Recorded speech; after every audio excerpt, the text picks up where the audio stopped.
Snow does not muffle a man's breathing when he's dragging 190 pounds through wire.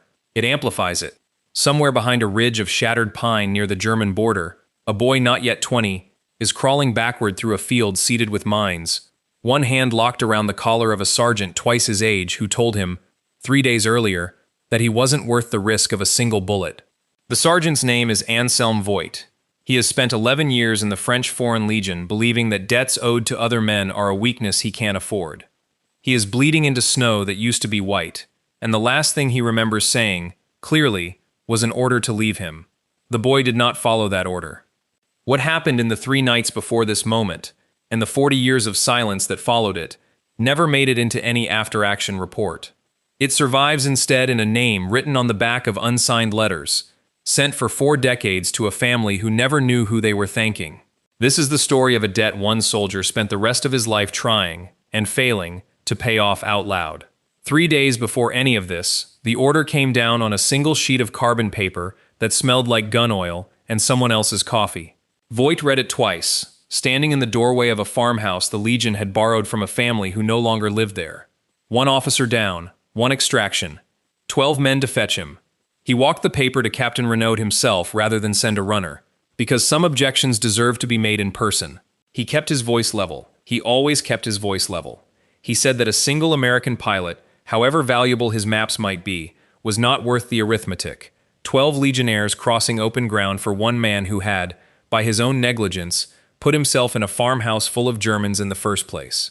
He said the Americans had a habit of treating rescue like a moral obligation instead of a calculation, and that habit was going to get good men killed long after this war ended.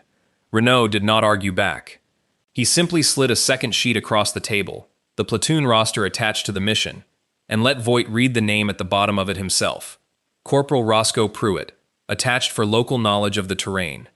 Voigt looked at the name for a long moment, then folded the order into his coat, already certain the boy would be the first one to slow them down.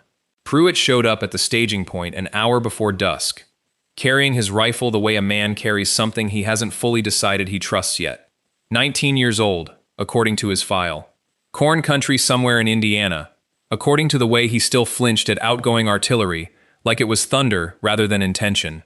He didn't talk much. When Voigt asked him to walk the route from memory, he did it without hesitation, tracing the farmhouse and the 2 checkpoints and the drainage line with a stick in the dirt, getting every distance close enough to matter. Voigt noted the accuracy and discarded it just as fast. A boy who'd memorized a map was not the same as a boy who could hold still under fire. What Voigt watched for instead was the tell he'd learned to spot in 3 wars. The eyes. Men who were going to break gave it away early, in the way their gaze kept sliding toward the tree line, toward the exits, toward anywhere but the task in front of them. Pruitt's eyes stayed on the map. That, Voigt decided, meant nothing. Plenty of men could hold still in a warm barn the night before. It was the first 50 meters of open ground that told the truth about a soldier, and Voigt had already privately buried this one somewhere short of it. They spread the map across a table lit by a single lamp, turned low enough not to show through the shutters.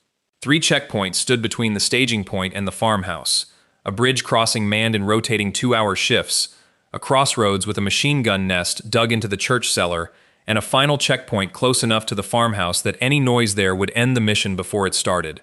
Voigt traced the route in silence, discarding 2 approaches before he found one that used the drainage ditch running parallel to the road.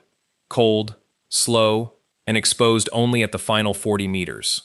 Pruitt spoke for the first time all evening, pointing out that the ditch flooded after dark this time of year, deep enough to slow a man down but not deep enough to hide him. He suggested the tree line instead, longer by half a kilometer, but it kept them out of sight lines the whole way in. Voigt studied the boy's correction, then the map, then said nothing for a long moment, before redrawing the route exactly as Pruitt described it. He told himself the change was tactical, not a concession. Lieutenant Delmar Yance was being held in the farmhouse cellar, according to the last radio contact before his set went silent. Alive, according to a Frenchwoman who'd slipped word to a Legion contact 2 days prior, but for how much longer nobody could say. They moved out at midnight, 12 men strung along the tree line Pruitt had argued for, snow falling just heavy enough to cover sound but not heavy enough to blind them. The plan held for the first 2 kilometers. Then the moon broke through a gap in the cloud cover at the worst possible moment, and Voigt's hand went up, A signal to cross the open pasture now, fast, before the light closed again. Pruitt didn't move. He caught Voigt's sleeve instead, low and urgent, and pointed not at the pasture but at the tree line on the far side of it, where nothing should have been visible, and yet something had shifted wrong against the snow. Voigt looked again, saw it a half-second later than he wanted to admit. A German patrol, 6 men, moving parallel to their own position, close enough that crossing the open pasture now would have walked the squad directly into their flank. He gave the signal to hold instead. 12 men went still in the snow and stayed still for what felt like an hour and was actually closer to 9 minutes, until the patrol's voices faded east and the pasture was empty again. Voigt said nothing about it afterward, but when they finally crossed, he found himself watching Pruitt's back instead of the tree line, and he did not entirely understand why. The crossroads checkpoint came into view an hour before dawn, exactly where the map said it would be, except for one detail the map hadn't shown. A second sentry posted outside the church, smoking near the cellar steps where the machine gun nest was supposed to be unguarded from above. Voigt's plan called for 2 men to slip past the blind side of the nest while the rest of the squad held position. With the extra sentry, that blind side no longer existed. Voigt hesitated, weighing whether to abort the approach entirely and lose an hour they didn't have, or push forward and risk the exposure. It was Pruitt who moved first, without asking, angling wide toward a woodpile stacked against the church wall and settling into its shadow with his rifle steady on the sentry's position. Not to fire, but to hold the shot in reserve while the rest of the squad crossed. He gave no signal, made no request for permission.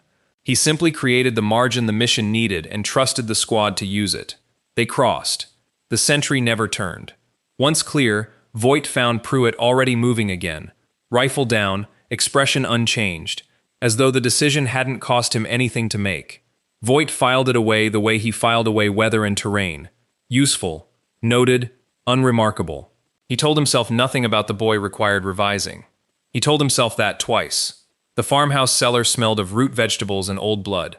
Lieutenant Delmar Yance was alive, barely, chained to a support beam with a wound in his side that had gone untreated for 4 days. He didn't ask who they were. He simply said thank you, twice, in a voice worn down to almost nothing, and let 2 men lift him between them.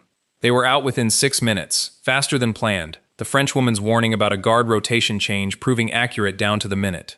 For the first 100 meters, Voigt allowed himself something close to satisfaction. The mission's hardest piece was done, and the route home was the same route they'd walked in on. It was Pruitt who saw the disturbed earth first, a patch near the tree line that didn't match the snow around it, packed differently, deliberately. He stopped the column with a raised fist before anyone else registered why. A single probe with a bayonet confirmed it. A mine, buried recently enough that frost hadn't yet resealed the ground above it. Then another, 6 meters further. Then a third. The recon maps, drawn 2 weeks earlier, showed nothing here. Somewhere in the last 14 days, the Germans had reseeded this entire stretch of ground, and the squad now stood at its edge, with a wounded officer, a narrowing window before daylight, and no way home that didn't run straight through it. Voigt took point through the cleared lane himself, walking the path Pruitt had marked stone by stone, because a sergeant did not ask another man to test ground he wasn't willing to test himself. The first 8 markers held. At the 9th, the earth gave a fraction of an inch under his boot that felt like nothing and meant everything. He didn't hear the explosion so much as feel the ground disappear and then return, wrong, underneath him. The blast caught his lower leg and threw him sideways into the marked lane's edge, close enough to a second charge that no one dared move toward him without checking the ground first. Smoke and snow settled. Somewhere behind him, Yance was shouting his name, and the squad had gone rigid, waiting on an order. Voigt gave one. He said it plainly, the way he'd said every order for 11 years. Get the lieutenant clear, hold the lane, leave him. He had done the arithmetic before the pain fully arrived. 1 wounded sergeant against 1 rescued officer, and 11 men still needing a way home. It was not, to him, a difficult calculation. He had made versions of it before, about other men, and never once considered the weight from the other side of it. Nobody answered him. Nobody moved to obey.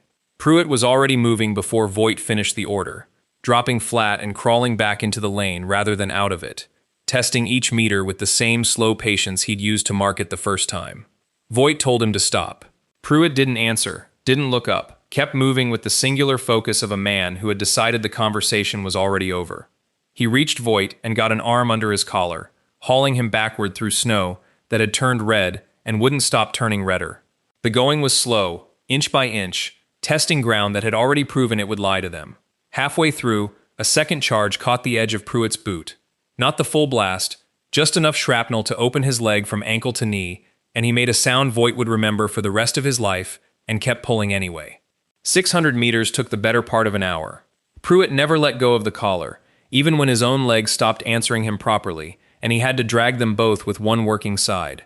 When they finally cleared the lane's edge, he collapsed rather than stopped, and someone else had to pry his fingers open.